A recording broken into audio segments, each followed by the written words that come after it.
بسم اللہ الرحمن الرحیم۔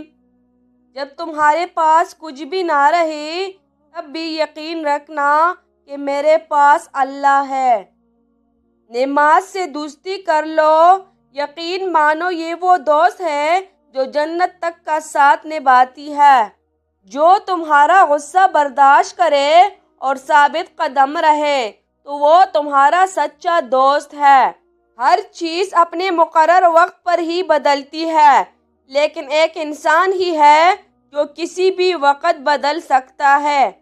زندگی ایسی جیو کہ کسی کی زندگی کا حصہ بنو یا نہ بنو، مگر کسی کی دعاؤں کا حصہ ضرور بنے۔ دنیا میں سب سے طاقتور انسان وہ ہوتا ہے جو دھوکہ کھا کر بھی لوگوں کی مدد کرنا نہیں چھوڑتا۔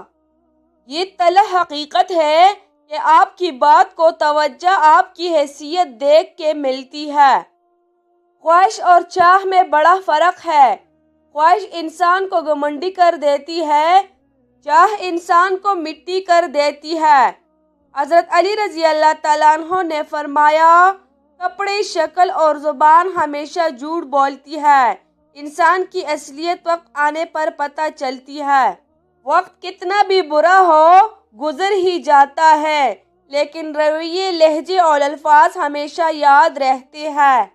زندگی اچھی جیو کہ رب کو پسند آ جاؤ، لوگوں کی پسند تو بدلتی رہتی ہے۔ انسانیت وہاں دم توڑ دیتی ہے جب ایک انسان کی مصیبت دوسری کے لیے تماشا بن جاتی ہے۔ عبادت کا دکھاوا عبادت ہی ضائع کر دیتا ہے۔ ہم ایسے منافق لوگ ہیں کہ کسی کی تکلیف کو اس کے گناہوں کی سزا سمجھتے ہیں اور اپنی تکلیف کو آزمائش۔ جو برے انسان کی صحبت اختیار کرتا ہے وہ سلامت نہیں رہتا۔ 70 ماؤں جتنا پیار کرنے والا رب آزماتا بھی ہے تو بھی انتہا نوازنے کے لیے۔ زندگی جینے کے دو ہی راستے ہیں، بھول جاؤ انہیں جس کو معاف نہیں کر سکتے، اور معاف کر دو انہیں جن کو بھول نہیں سکتے۔ اللہ ہم سب کو صحیح فیصلے کرنے کی توفیق عطا فرمائے، آمین۔ رزق اور عزت کسی کے ہاتھ میں نہیں، اللہ پاک جسے چاہے بے حساب دیتا ہے۔ حضرت علی رضی اللہ تعالیٰ عنہ نے فرمایا، ہر آنے والے نے ایسے پلٹ جانا ہے جیسے وہ کبھی تھا ہی نہیں۔